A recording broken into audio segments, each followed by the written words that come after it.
Alberto Maria Barbera avanti 24,90 di passaggio, decisamente più veloce di tutti gli altri in questa terza batteria.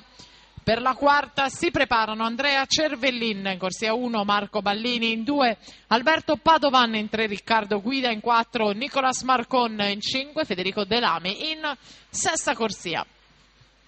Alberto Barbera nel tocco finale, 52,16 per vincere la terza serie, la terza batteria e andare in testa alla classifica provvisoria.